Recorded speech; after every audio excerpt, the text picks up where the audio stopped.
Hello there and welcome. I'm Bob Proctor, and it's a real pleasure for me to be sharing this video series with you. What I'm going to be doing here in this series is sharing some insights that I have gained from studying the laws for the last 40 years. I've actually been studying it a little longer than that, but specifically digging into the laws for approximately 40 years. And this series on the law comes from work of Raymond Holliwell, just an incredible human being. And he begins this work by asking a question.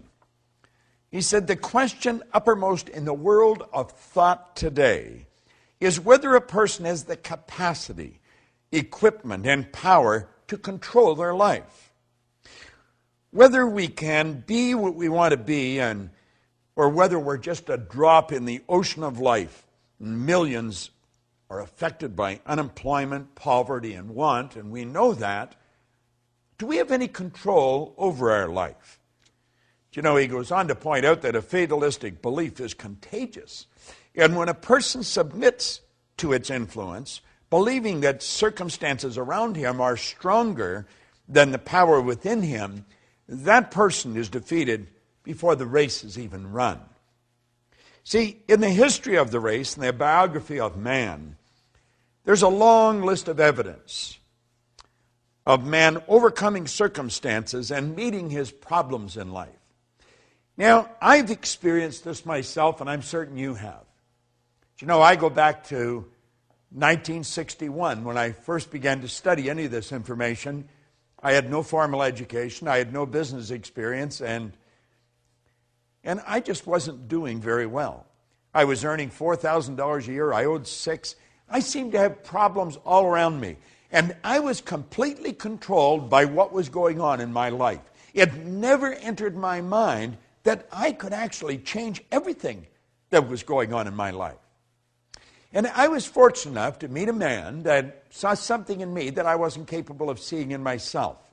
And he got me studying Napoleon Hill's work from Think and Grow Rich, which led me into Andrew Carnegie's material and then a host of other authors. But you see, I was 26 before I ever read a book of any kind. Now, I could read, not well, but I could. I have since found out that I read about as well as most people. I think the average person reads at approximately a grade 7 level. And that's because we learn to read by the time we're in grade 7 and never improve upon that skill from that point on. Today, I have a magnificent library of books I've read, and I have a desk, a little table sitting right in the center of it, and my mind is surrounded by just phenomenal information. But that wasn't the way it was when I was first introduced to this material. I was totally convinced that I was the victim of circumstance. You know, George Bernard Shaw spoke on that. He said, people are always blaming circumstance for what they are. He said, I don't believe in circumstance. The people that get on in this world are the people who get up and look for the circumstance they want, and if they can't find them, they make them. Well, you see, that's pretty well what this series really points out. Let me touch on another highlight that really caught my attention.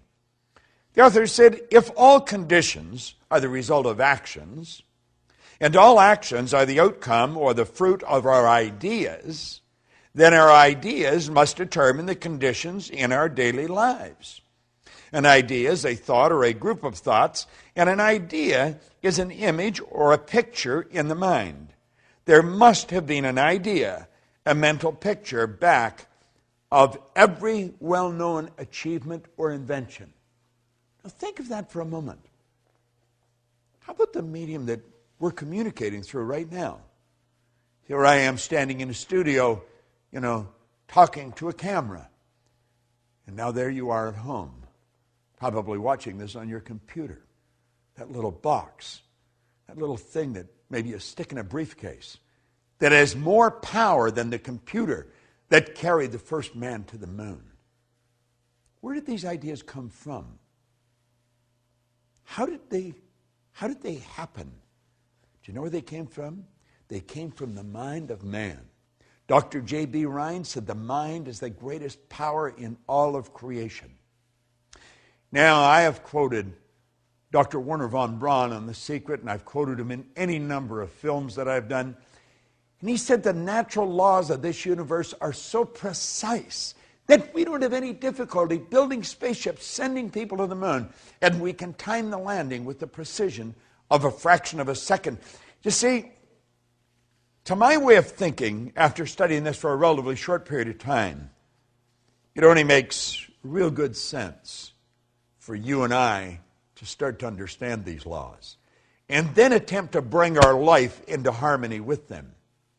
And I'll tell you this, after years and years of study, the better job you do at that, at bringing your life into harmony with the law, the more you're going to enjoy life. You can enjoy abundance. You can enjoy great health, meaningful relationships. You can have virtually anything you want if you work in harmony with the law. But you violate it, and your life is not going to be a very happy one. You will not enjoy good health. Poverty will visit upon you. I like the way my good friend Mark Victor Hansen puts it. He says, money comes where it's invited and stays where it's welcome. But you see, that's people that are living in harmony with the law.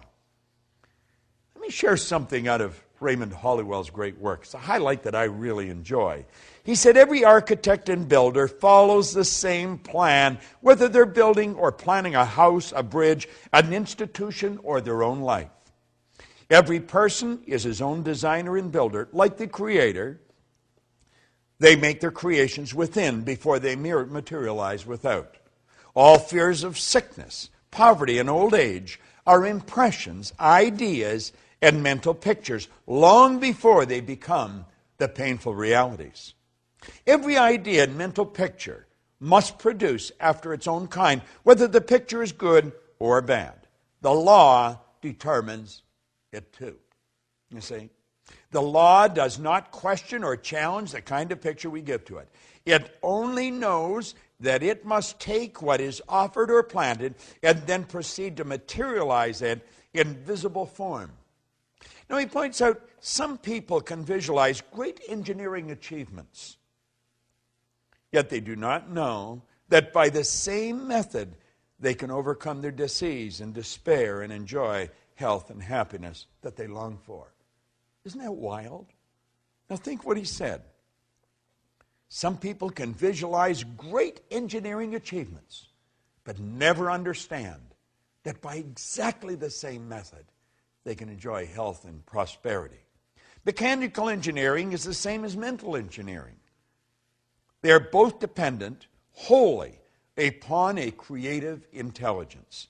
Mental photography, like mechanical photography, produces exactly what it sees.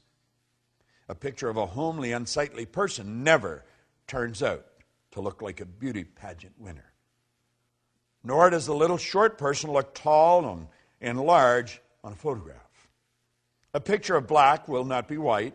Neither can a negative, destroying idea produce constructive and positive results. If the ideas are negatives, well, they will turn in and create negative results. But so will the positive ones. Now, before I bring this to a close, I want to just share the last highlight here that really struck me. And I want to encourage you not to just go by this video series. The video series is merely the peak of the mountain. It's just the cap of the iceberg. There's so much depth in this. As you study into this, you're going to suddenly become aware of the phenomenal power that resides within and without. And you can start working with it to create the good that you want in your life.